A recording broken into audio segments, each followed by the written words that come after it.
Dames en heren, welkom bij een nieuwe editie van Focus, editie nummer 4. Today we are going to do something a little bit different in the language department. That's because we have a very special guest at our table today, which we will explain a little bit more and introduce more on later on. But first, welcome all of you back again. As usual, Focus is a talk show where we talk about different facets of the movie industry in different ways. Today we have a very, very cool topic, namely sound and music. Sound and music is a very important part, and so much so that certain people in the industry say that 50% is sound. So, we have a few amazing guests here on the table, so let's get started. First off, on my left-hand side is, can I say renowned sound designer? Can I say that? Okay, let's just do it. Renowned sound designer Jesse Koolhaas, welcome. Thank you. Thank you. And on my right-hand side, I have the lovely Freija Hogenboom, just graduated, I believe. Yeah. Excellent, welcome. And a new teacher in the fold here at the Filmacademie, Kaveh Vares. Welcome, sir. Thank you. Cool. Today, like I said, we are going to go through various topics, and I wanted to start with you, Jesse. Could you maybe tell us and the audience a little bit about how you got started in the industry, or where did your fascination of sound come from, and why did you pursue it as a career? Well, I at first I decided for myself that I liked making music, which was already like a big decision for me to start pursue that further in my life and through education. So I started thinking about, okay, what can I didn't really have a really big musical background, and I thought about what can I study, and somebody pointed me to the sonology studies at the Conservatory of The Hague, right, where you focus on making like abstract electronic compositions and stuff. So I studied that for 4 years, and it was really intense, but it's also made me think about what I wanted to do more with music. right.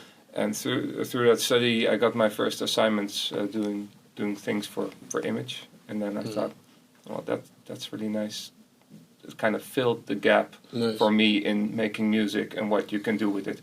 So I did a master's at the HKU in music for image. So that's what I focused on, and kind of thought of, now that's what I want to do for a living. Nice, excellent. And I can imagine that you also probably thought about a lot of things in terms of, was it a big transition from making music for, like, as in music, towards making it for images? Well, yeah, it was eye-opening, but it wasn't really more difficult because I already loved movies, and I loved image. I loved everything, the whole interaction between music and sound and image was already very interesting to me. So it wasn't exactly difficult, but it was really fun. Nice, cool. What's your favorite project been since you've started out? Yeah, like several. I did a documentary like 2 years ago where music and sound, and I also did the music and the sound design and the mix, where I got to. And it was a really audiovisual documentary. It's called Sanatorium by Masha Ozipova. Yes. And it tells a really audiovisual story where I got a lot of freedom in creating this soundtrack, which was really nice. Wow. It won an award at the Moscow Documentary Film Festival. Amazing. And that was a really fun collaboration. Nice. And what was I'm always very curious about that, because we'll probably play a snippet of the clip later on. But I'm very curious. How do you start conceptualizing such a thing? And where do you start? Probably with a lot of conversations. Mm-hmm.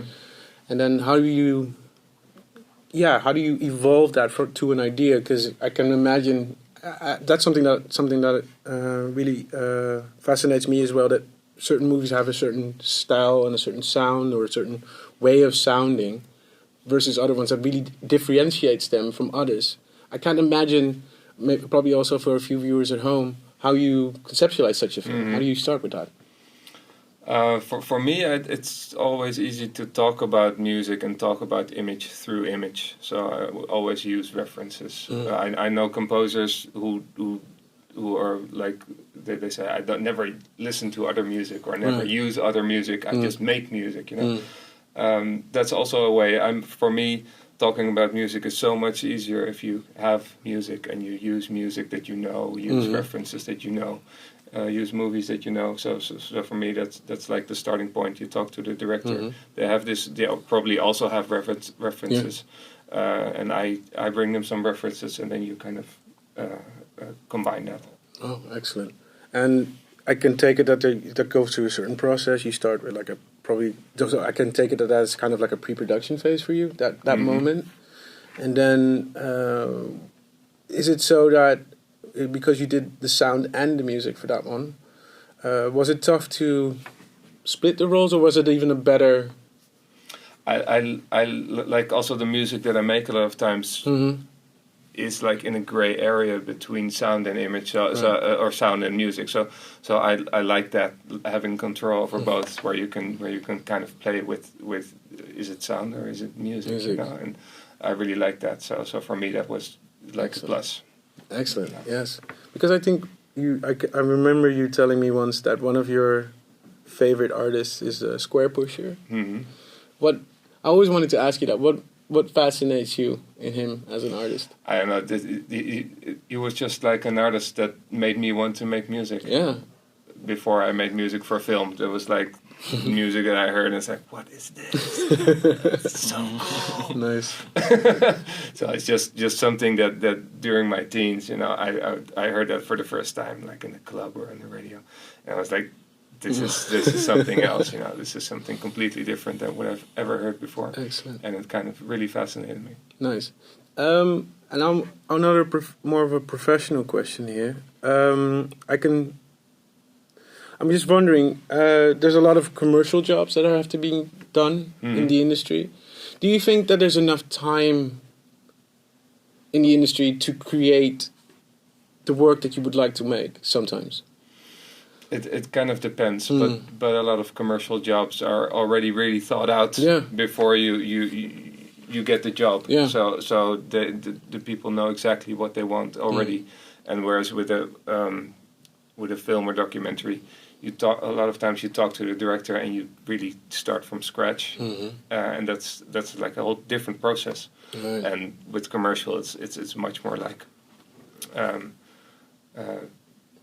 between like a profession and an art, like making music for commercials more like a profession, making music for movies a lot of times more like an art. You have more creativity there, more things you have to fill in. Nice. Though there's a less of a pre-production phase there, I take it, but something that I remember from working in the commercial field was that there's a lot of iterations, I think, and lots of more of discussions with art directors, senior creatives. How does that go for you in terms of sound? And for an editor, it's relatively a visual thing to see. You slice, you make different versions of the commercial or anything else. But for music and sound, it's a different kind of process, I can believe. So how does that work in terms of iterations, I guess? Yeah, I don't know. It's. I think it's the same. You just talk about what works and what doesn't work, and you adjust what needs to be adjusted. So, a lot of times, or they come to the studio, or we get some feedback online. Is there ever like a moment that you come with a conceptual idea that really fits the project, so that you can still fit that in, or is there room for collaboration on that? We're talking about commercials. No, commercials in this case, yeah. I'm just saying, that's the question. Yeah, sure, it can happen. It depends on the size of the project, which director. A lot of times, also you can have really creative projects in commercial, but the time is always limited. So that's a bit of a handicap. But you can get really, really far out projects also in commercial. I know, field. And in terms of movies, I saw that you made something for, I think it was a documentary for Nikki. Can Yeah. remember. Yeah, it was a YouTube star produced documentary. Yeah, it looked to me as a more of a. It's a very high polished product that I've seen. But what was that process like in terms of versus the audiovisual where you could do the sound and the music? How was that process going? It was a pretty there was a limited time frame, and actually a lot of the music was already filled in and had to be replaced. So it was a bit of like the way commercials go. A lot of times there are a lot of things were already made, right? But there were also some place like we need some music here, we don't know what, so then you can use your creativity more. Nice. So it was like 4 episodes, and there was like a lot of it went from this to that to this to that. So there was like a lot of pieces of music that had to be made. Excellent. But it was a fun project, because it also was really focused on the electronics kind of, and I like to use. That's your favorite. Well, I use acoustic soundtracks, but I also like to use my analog synthesizers and stuff like that. Yeah. Nice. I get it. Cool. I'm really curious about another thing though, because I can imagine is it a pretty competitive field, sound design and composing? Yeah. Yeah, yeah. How grueling is it? Now, seriously. Well, it's nice to have that a couple of people who would like to work with you, so they call you when they're working on a film or and stuff like that. And like in the commercial field, memory is really short. So you have to people have to keep you in their back head. Otherwise, they just forget about you. And so that's a bit like going to drinks and network meetings and stuff like that. Being able to people to see you, which is of course a bit strange with Corona because nobody saw anybody anymore. So it's a job also to keep people knowing that you exist. Knowing that you exist, well, one, and two, probably is it also that people come for you for a certain sound? I think that is something that. Yeah, I work for like big studios like Scissor and Massive Music, which are like big music studios, and they have like this. They put you in this really small box of the stuff you're good at. Because he can combine sound design and music really well. So if they had like stuff like that, they would call me. So that's kind of one of my expertise. Or if somebody wants that they call me. You're that guy. Yeah, I'm that guy. Nice. Freija, you're that girl. So you just graduated. Congratulations. Thank you. You did the sound design for Cocoon, I believe. And could you tell us a little bit what the movie was about and what the process was for the sound designing? Yeah. Cocoon was one of my graduation projects, and it's a short film about a 14-year-old boy from Brabant, the south of Holland, south of the Netherlands, and it's about him discovering his sexuality and sort of a bit over the top in style, and it's sort of a funny tone and kind of lighthearted. Humor, lots of humor in there as well. I should hope so. I recently saw it and it's incredibly funny. But again, so the movie has like a very lighthearted tone. So how did you get started? What was how was your process with that film? Well, the director, Lisette, she from very early on stated, I need this to be funny and I needed to be lighthearted. Right. And then once the story started getting shape a bit, I started collaborating with them as well. Usually, a sound designer gets involved somewhere, hopefully at the end of the scenario phase, I would say. But this time, I started helping with the rewriting for the voiceovers as well, because we wanted to implement that in a very specific way into the story. So it became a part of the process to sort of implement that cooperation.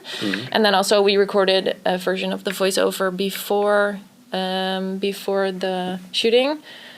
So that would be a part of everyone's mindset during shooting as well. Yeah, I remember that. It's a very voiceover ran movie. Yeah. But I also remember, I think there's one scene that I think we also used it in the promo, that he's running around, and then all of a sudden it's just his conversation about him growing up, but he really uses like metaphors and things to reference towards that. How did you, so after the voiceovers were done, and how did you decide, like I said with Jesse, there's like a certain, every movie that I remember has a certain vibe, sound, theme, certain mix that really fits it. How did that process go? Well, how do you start? Like Jesse stated as well, it's sort of, you start out from referencing a lot of things and then talking about how do we want it to be like this, or either differentiate from that example. And then you start talking about what types of sounds or cliches you wanted to implement. And of course the documentary footage, which is incorporated in the film as well, that was a very main theme, like how do we design this, basically? Are we going to use the sound that was used for the actual documentary images that we use, or do we want to change that up entirely? So you start to create these sort of themes, like we have the main theme, which would be the voiceover for this film, I think, and then also affects what place they take within the soundscape. And then from there you just start creating all these ideas just in pre-production, and then in post you start thinking back, like what did we think of, for instance, and then how does it fit within the movie as it is right now, and how do we continue at this stage? So now you're going into the wide world. Do you have an idea of where you want to? Do you want to specialize into something, or do you want to stay a very broad sound design in the broadest sense, or what would your focus would be in the industry? At the Filmacademie, the sound design is split into 3 different subjects, which would be a production sound, or in Dutch setgeluid, and then you have sound design, which is the main design aspect, and then you have re-recording mixing, or mixage in Dutch, which is the last phase of the sound design. But then within the field of sound design, there are a lot more different specializations. And for me, I would say for sure I would move towards post-production. And then within that, there's a lot of possibilities. I'm not entirely sure where I will end up. Why your fascination with post, though? Where does that... you've been in the study for a few years, and then you start to indeed like specify a certain style. How did that go for you? Why the attraction towards post? Well, I ended up going to the Filmacademie because I really like the concept of influencing or even manipulating people through sound. And that was the first. I came here at a open dag, and then someone told me about this. I'm not even sure who it was, and this idea just kept running in my mind. Like, this is so fascinating, so interesting, but I never even had anything to do with sound or music. So I felt like I should try this out first, because maybe it just sucks. So then I did a gap year and I tried some things out, and I was like, this is still so interesting. Awesome. I need to try this. So I applied and got in, of course. And even now, still, this is my main motivation to do anything film related, is to influence people, or how do you say it? I'm not sure. To evoke an emotion within people through sound. True. And this still feels like, to me, like post-production is the best place for me to do that, because you design, I really like that, you design the emotion you need people to feel, and I feel like in post-production I get to do that. Nice one. Yeah. Good. Kaveh. Yes. Nice. Welcome. You also just recently joined the Filmacademie. I think this year, I believe, right? Well, in Filmacademie I was quite around already for several years, but this year I started my position in the conservatory. Cool. And in the Filmacademie also it became more official. I was already teaching here for several years. Awesome. But How was your? I mean, we were just talking a little bit before the show about your career, which is very fascinating. could you? You said, like the eternal student, no? How did that? I think that is something that popped out. How did your journey into sound start? Well, my journey was starting not with sound directly. It started with music in a way, which I'm also nowadays mainly busy with observing the shared space between these two, which we can talk about a little bit later. But no, my journey started from when I was 5, and we had one small keyboard in the corner of our guest room, and then there was a television program that was a series that every 2 nights was showing on television, and it had a memorable music. And then one day my parents heard that music coming out of the living room, and they saw me on my toes playing the music back, and they were like, oh, okay, apparently he can play by ear, so let's buy him a piano and give him a teacher. So that's how it started at first. Then it went through so many years of having piano lessons, and then going through all sort of different paths to learn composing. And then I went to Armenia for 2 years. I was in Yerevan Conservatory, learned some Russian background of music making from teachers who were students of Shostakovich, for example. That was really interesting to have those kind of guys working with. And so I started from a very old-fashioned way of working with music, basically writing from paper and pencil. Almost like in the classical sense of the word. Classical sense of the world, That was my starting point. And then after I got my master's degree in classical music composition in Conservatory of Amsterdam, then I did also another master's in film music, and there new horizons opened up. Nice. So I'm basically busy working, also writing for ensembles and orchestras, also writing for films, also writing for dance and theater. So a lot of different styles I'm busy with at the moment. Excellent, really. Yeah. Impressive also. And well, we were just thank you. But I was also wondering about how you were just talking about the relationship between sound / music. I think it's also something that we could all discuss about. Jesse was just talking about the fact that for him it's really enjoyable to do the sound design aspect of a feature, but also do the musical sense of the feature. What is the relationship to you between the two, and how do the two enrich each other, or sometimes even, I think if it's done poorly, negate each other, I guess? Well, there are these two new subjects that I'm trying to coin in both schools, in the Conservatory and in Filmacademie, which is about the musical sound design and physical music. And this is a shared space between sound design and music that you can reach from two sides.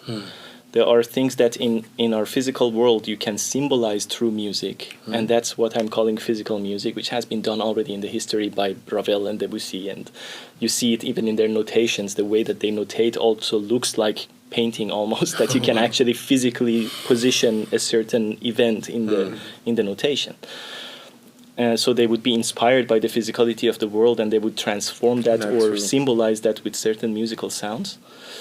And then you have also the physical music, the musical sound design, which is when you go towards the same shared space from the direction of sound design, which when you start using the sound design material in a musical way, so with certain rhythm, certain pitch, certain, you know. And then how you can mix these two with each other, which what Jesse is doing, that's absolutely delicious. Actually, to be able to do that, first of all, to be able to do that, but also to have people who are understanding the quality that it can give to the storytelling. Because that's the basic thing for me when I'm working as a film composer. I'm not working with what I like. I work with what story wants, So therefore I don't have a certain style that I can say this is my style. No. My style changes per story, So now we are bringing also the students closer to each other from sound design department and conservatory, and from this year I'm already having some lessons for them that, for example. Nice. How's that mixing? How's that evolving for you right now? Well, it's very beginning stages to think and talk about and research about this specific shared border, but it's becoming really interesting. For example, I have classes that the sound designers and composers, I brought them together for the tryout of this whole idea. And they were assigned, each composer, to one sound designer, and they would go to the city and do a field recording together to come back and bring their material and compose a piece of music out of what they recorded in the form of sonata. So and then they brought that material and the things that can show up out of that. It's amazing how much possibilities are there, that we are not touching yet. Many people are not touching yet. And then the kind of sounds that they brought and the composition that they gave to the sounds, that it was the sound of a bus turning, for example, or the sound of an escalator that is in the metro station, or the sound of a train that is stopping. All of these sounds could become pitch and duration, and they could manipulate them as well to change the pitch the way they want to, or give them reverb, or use them really like musical instruments. And now I'm developing the other side of it, actually, to go from the other side, that we can also have some classes that they would start recording instruments and use them as sound design. So then we can see how these things can start working on top of each other. Nice. And also how you can go from one side to another, and what would that mean in the story, Nice. Because also not every story allows you to do that, and not every story needs that, know. But and that's a really good question that pops up in my head. What constitutes, what you said about Debussy, that you visualize that what you're seeing in terms of how you put your notations in there. But for film, what for you constitutes a good soundtrack? How do you research that? This is one of those things that gradually is changing as I'm growing up. Oh, so interesting. First I was thinking it should be good music. Then I thought, no, it should be music that is actually serving the story. Right. And then now I'm like, but the audience deserves to have good music also while it's so now my final conclusion at the moment is that our audiences deserve to listen to good music which works very good on the film. Why not have everything in that high quality, So that's the kind of thing that I'm looking at. Something that as music itself alone, without the image, can have musical that is complete by its own as music, and the image also that also works on the image. Yeah. And it still has a space for the image and for the story to show itself. Yes. How do you? I was just thinking about this. Sometimes a really nice piece of music under a film can be very distracting because it's just too much. It's too beautiful. You have to. It has to benefit the story, but then again, sometimes you can watch a really beautiful movie and notice that the music is really beautiful. I think that's also like a bit of a difference between sound design and music. When the sound design is really good, a lot of times you don't notice it because it just becomes one with the image. But you can also have, for music, it can kind of go on top of it, and also that you notice, like, oh, this music is really beautiful, and the movie is really beautiful. But when you notice that the footsteps are done really well or something, that's usually not something that you notice in sound design. And I believe the same is also in music.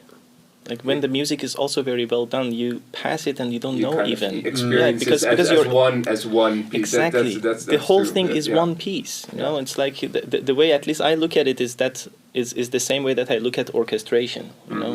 That you have these different sections performing for you in one piece.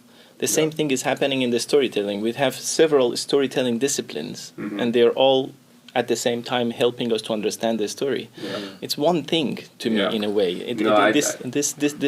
There is an issue that arises many times about the distraction of one on another, which actually does happen, of course, but I believe the distraction only happens when the glove is not fitting the hand.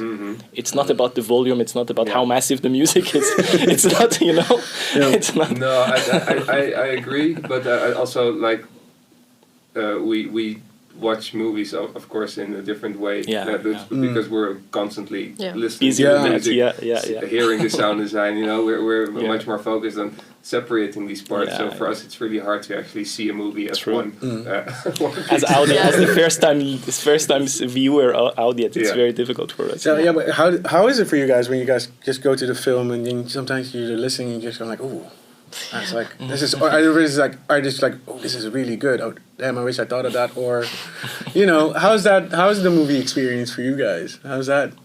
Well, it's exactly as you said. Sometimes it's like, ooh. Sometimes it's ouch. And sometimes you're like, wow, that's actually really nice. Why? I wish I would think about it. Exactly as you say. Well, what is the most, I'm very curious, like, there's a lot of work coming out, more than ever. I think Netflix, I was watching like a few Korean shows that were really impressive lately. But what, for you, what's something that you saw in the last, let's say, 2 weeks? The last 2 weeks that you really thought like, not that you were like, that's really good.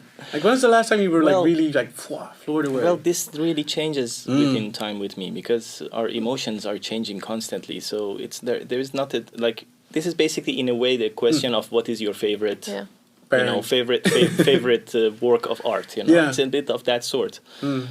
But this really changes from time to time for me because also it depends what I'm focusing on. Okay. Mostly nowadays because I'm busy preparing material for my students. I'm focusing on the films in a different way, and I'm really analyzing and going deep into, deconstructing anything that is there about the story and music and sound. And the moment you start going that deep, everything becomes so fascinating. It's not a modern thing, but I'm going from. But doesn't it happen that you get lost in the story and then realize that it was really good? No, that's the good thing. When that happens, it's great. When that happens, I'm very happy, and I try to put myself at first viewing in that position actually to be able to really to not divide different disciplines from each other. No, but it's really fascinating what you're saying here. Is that in the moment that you are really like rather mindful then how you approach your craft. In a way, because I try to. You try to, because I think for certain artists or for certain people, certain things just really linger over time. Certain themes that just stick forever. I'm taking like the most popular random thing that I can think of, but the Jaws theme is timeless in the sense of that you can just remember. Are there like works in the recent years maybe? Well, there's something that resonated. I'm recently working on. Then I will just continue that trend of thought, which is a work that I watched the film when I was, I think, 14 or 15, and I was very affected by that film for several months. This film was in my mind, and I was completely depressed by it for several months. It's a beautiful film. It's well made. It's The English Patient, of course. It's very famous, but then.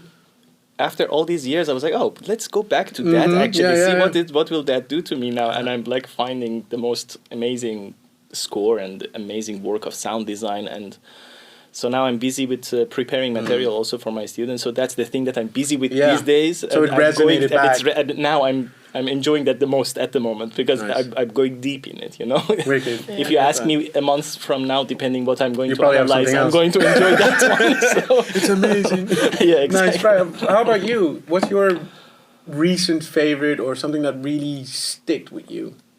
I would say, because also now I'm busy finishing my thesis for the Filmacademie still, and working on learning the last things for me connected to the Filmacademie. And then I would have to say Roma, just because it was such a new way of using sound design, and it's also something that I'm focusing on right now because I'm learning working in Dolby Atmos. So then that's sort of part of my research right now, and I would say for the same reason as you're naming. Excellent.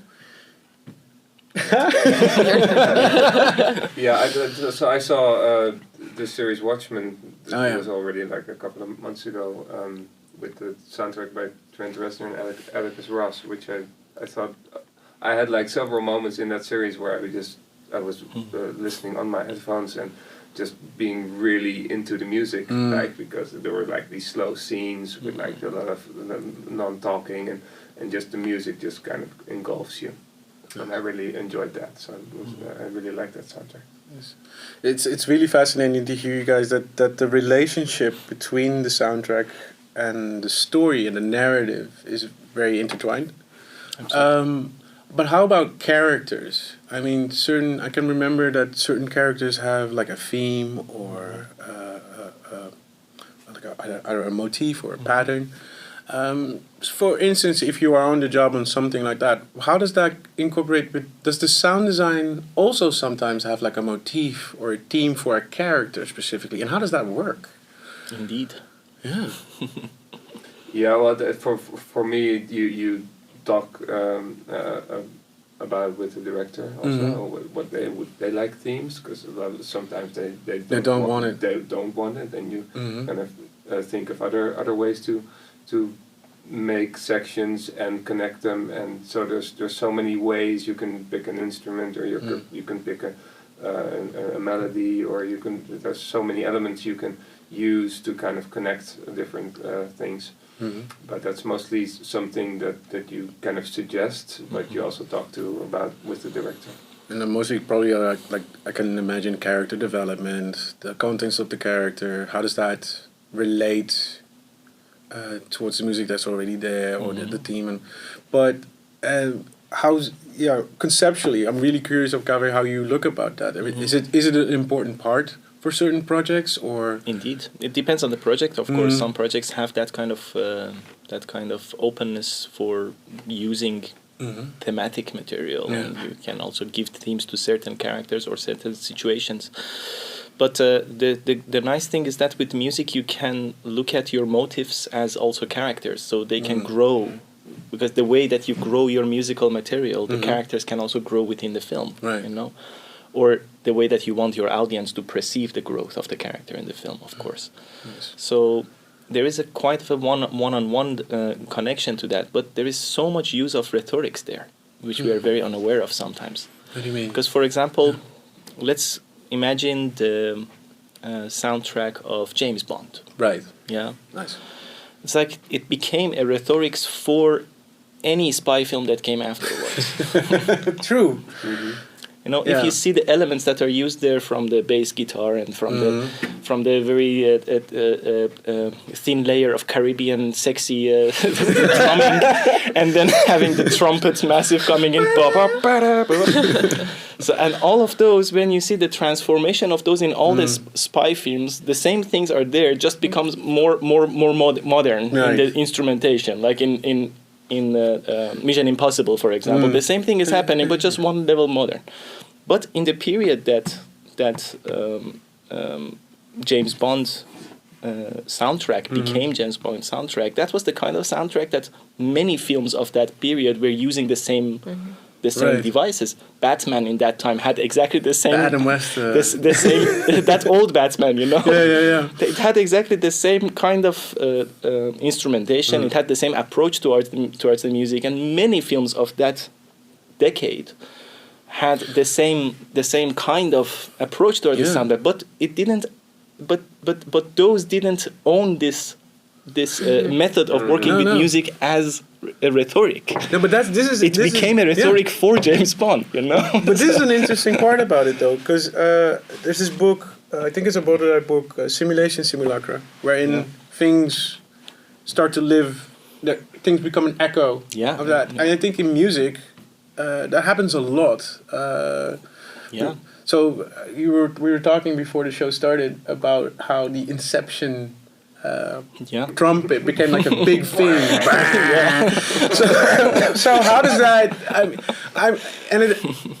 Is there a reason why it's more more identifiable / prevalent within music, within the industry? Then, not as an artist, but in the industry. I think sometimes a composer just he invents this trick, which is really works really, really well, like this. And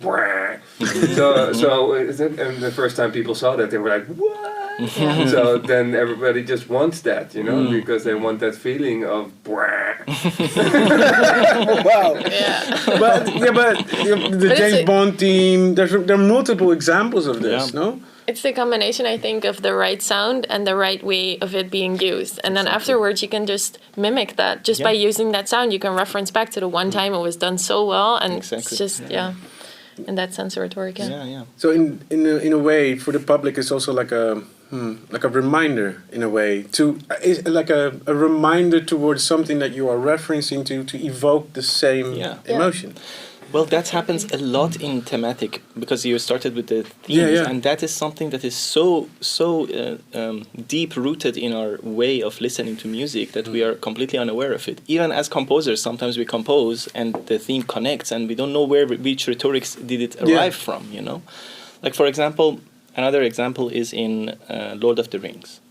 You have this moment, for example, that the queen of the elves is walking down the staircase, and she's wearing a white dress, and you have this choir in the background, and immediately she turns to a holy character, and there is no church in Lord of the Rings. There are no, there is nothing like God and Jesus in Lord of the Rings, but we are using the same rhetorics.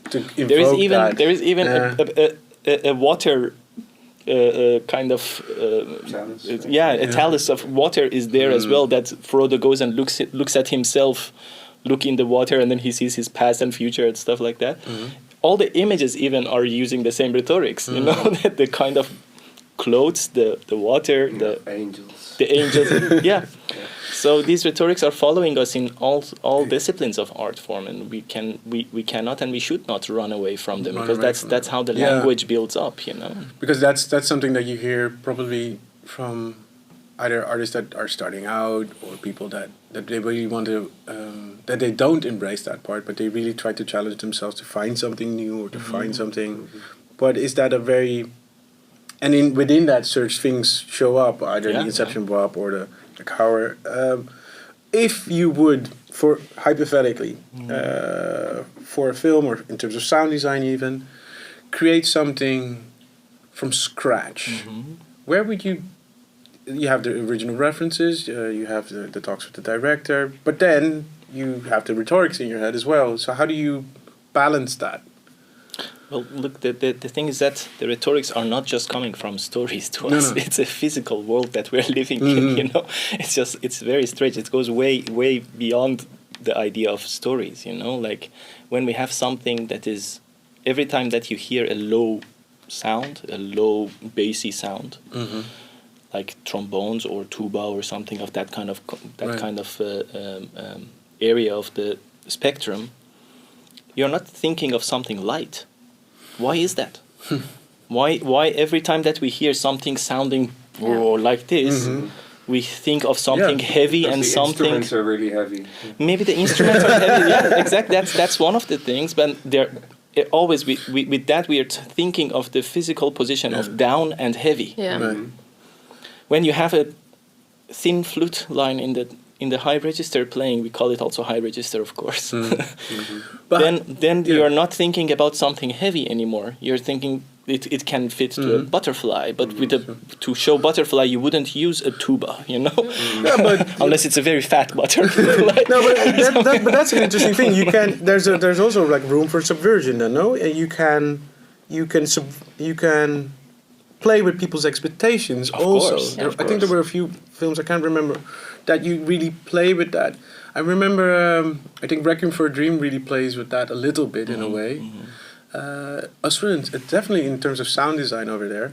But is that also a tool that you can utilize maybe to change the rhetoric, if you will?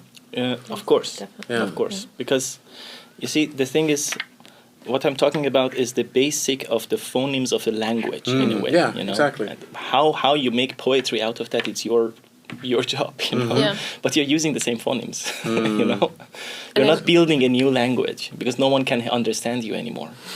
True. Yeah, but in fearing this having this fear of the repetition or whatever, it's you can use this or abuse this type of language, and in doing so, you become something of an original.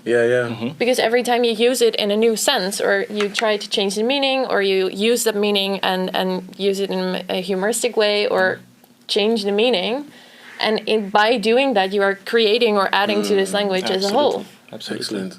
Absolutely. And that goes for music and sound design as well, of course. Yeah. Wow, really? Absolutely. Cool. I think we're going to check out if we have some questions from the internet. So I'm going to have a quick look here. Nice. Let's see what we got here. Sure. Oh wow. Thank you very much, Jalu, for the question. Jalu says, I think silence can be very powerful as well in film. What do you guys think? No. Yeah, it's really powerful. Like contrast is always powerful, and like most of the time it's not really silence. There is something there, but because when we hear complete silence, we panic. We think that the sound is off. So there is something. There's this little, can be a little noise or a little. But it can be very really like the scene from Saving Private Ryan, where you just hear the tone. It's so powerful, the way that works, and I always also advise people, if you can take it out, what happens, see what happens if you don't put any sound or any music. But always look. What happens when you take stuff out. Nice. Yeah. I also look at it from the point of view that silence is so important that we sometimes have to earn it as well. That you have to earn your silence. Oh, wow. That you have to have the construction of your film music within the film in a way that the silence is earned when you're having it as well. Because it's so important to go to silence. It's way more important sometimes than going to music. Because you put the center stage back to the image and the image alone, even sometimes. No, you direct towards that. That's one of the ways to look at it. But when something is present, and it's constantly present, and then you suddenly cut that present out, you're very effective than not having it at all from the beginning until that moment. If we had one air conditioning on here, you wouldn't hear it most possible until the moment we would turn it off. Yeah. And that moment is effective. We need to know also where in the storyline we want to do that, because that can be really touching, extremely touching moments can come with silence. Yeah. It's really funny because now this also sparks another question with me.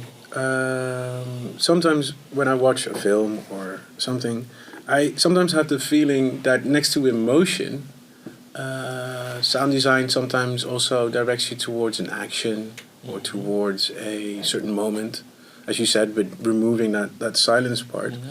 How does that work? Do you guys then mostly work with in tandem with the editor, for instance, or you guys? How does that? So I can imagine, there's a scene, it's edited, and that you guys already have a certain conversation while editing it, or how does that work? So when you really want to move towards a certain point. Well, I'm not sure about everything going on in the real world. But of course, like within the Filmacademie, they try to stimulate very much working together and these types of things. And I could use an example from Cocoon, where me and the editor, we sat together at a very late stage within the picture editing, and we just went over all these different the transients between the scenes, basically, because they were very important for our way of storytelling in this film. And then we just basically looked at every way that I planned in my head to design these transients, and then go about do you need more time here or maybe less, or what do you have in mind, and how do we build up to this moment where we cut to a next scene, or you talk about these types of things. And I of course have had this whole array of sounds that I want to incorporate or try out, and then I would be like, well, because the next scene I need to build this and that, and we need to build up to this moment, so I need time for that. I need time to make my way up to that, build my art. And then the other way around, of course, I could be like, well, I think it would be more snappy or to the point if you cut away here. So it's a conversation because, of course, they could have a different idea about this or say, well, the arts that you have in mind, we either don't have time for this or we see it in a completely different way or we see that the tension of the scene lays in a different point. So that's the conversation that you eventually have, I would say, hopefully have at some point, of course. Yeah. Is there still time and room for those conversations? Yeah, because in the editing process also everything's constantly changing and it has to fit together in the end. So length of scenes, length of pieces of music, sound, everything needs to kind of fit together. So everybody's working on that to make the balance work, you know. It's really interesting because I think at the beginning of our conversation we had like a really small part about identity in the landscape. And Jesse is known for certain things, so people have contact with Jesse for certain elements, especially in more I take it in the commercial and the feature sector. Do you think that the Filmacademie prepares students for this to create their own identity, and if so, how? Maybe first we have to ask that from Freija, because I have ideas, but Freija has the experience. True. I would say that's very different for each program that we have here at the Filmacademie, and we at sound design are very much trained to change our style to the story for the story. But I would say it's something that you build slowly over time, and it takes longer, way longer than those 4 years that you have here. Very good. That's exactly what I wanted to say. That's a t-shirt. So, yeah, actually excellent. Yes, it's actually exactly what we are hoping for. So for myself, I would say I'm definitely not there yet, or I wouldn't say that I have a very strong identity. Just it becomes clear over the years that I've already had is that you have your strong points, of course, where not even within the sound design work, but also everything that goes around it. Like for me, I would say communication and talking about sounds and finding these ideas with directors together. That's definitely something I like, but also something I'm very good at. And then you have other people who are very technical or from a different point of view, or even come from a musical background, which is a totally different quality. So you see those things sort of emerging right now, and then I think people will build onto that. Yes. Yeah. This question is coming in. Give me a minute. How do you teach these items to?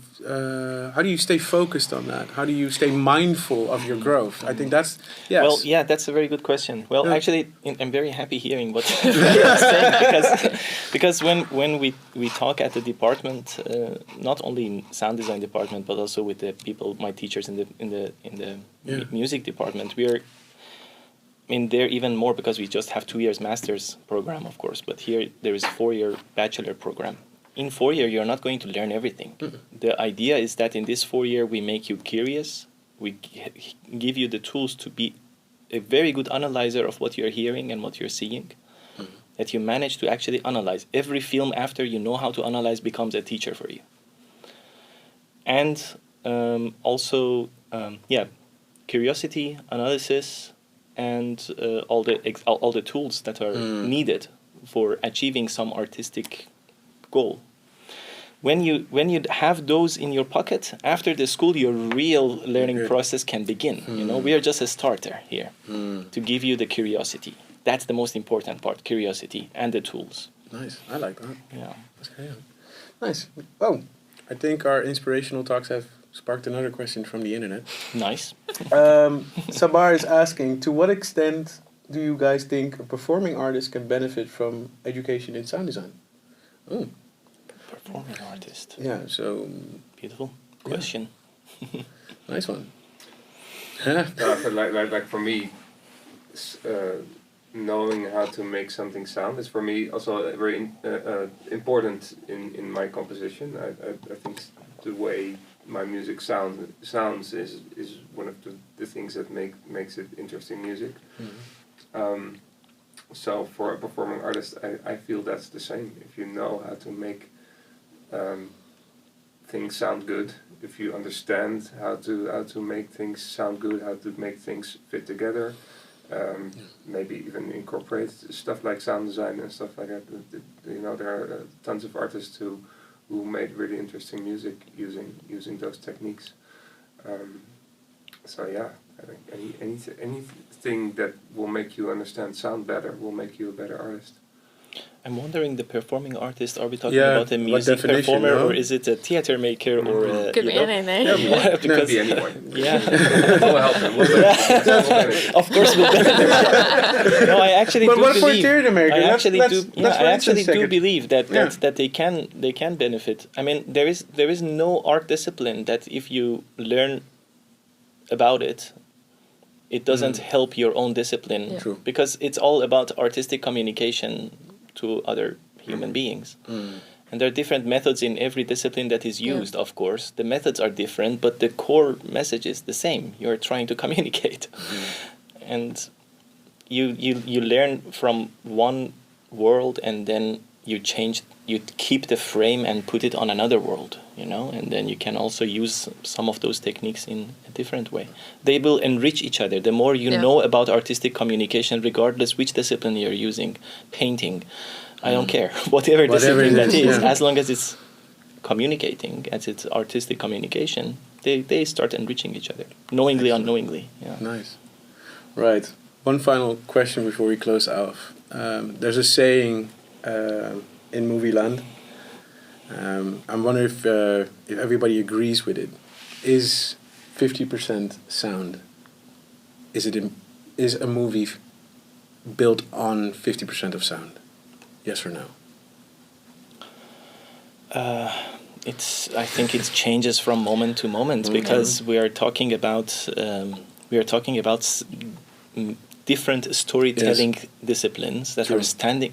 Imagine it this way, that we have 4 people standing on the stage, or 5 people standing on the stage, and they are all collaborating to tell a story. Yeah. Sometimes 2 of them are talking at the same time. Sometimes all of them are silent. One of them is talking. These 5 people on the stage can be the acting line of the making of the story. One can be music. One can be sound design. One can be the color grading. One can be the cinematography, the editing. All of them are doing the same thing. And in some moment of the film, you have 100% image. Another moment you have 100%. 90% music. Yeah. Another moment you have 50-50. Another moment you have 10, 30, 40, whatever, you know. It's a variable palette of experiences and impressions. Every moment of it you're experiencing I like that. differently. Yeah. I think that's a nice way to close it off. Ladies and gentlemen, that was it. Thank you guys so much for the 4th edition of Focus. Thank you. I had an amazing time. I learned a lot. I hope you guys learned a lot at home. See you guys next time, and have a great evening. Peace. Thank you. Thanks. No problem. You have to end with that sound. Of course.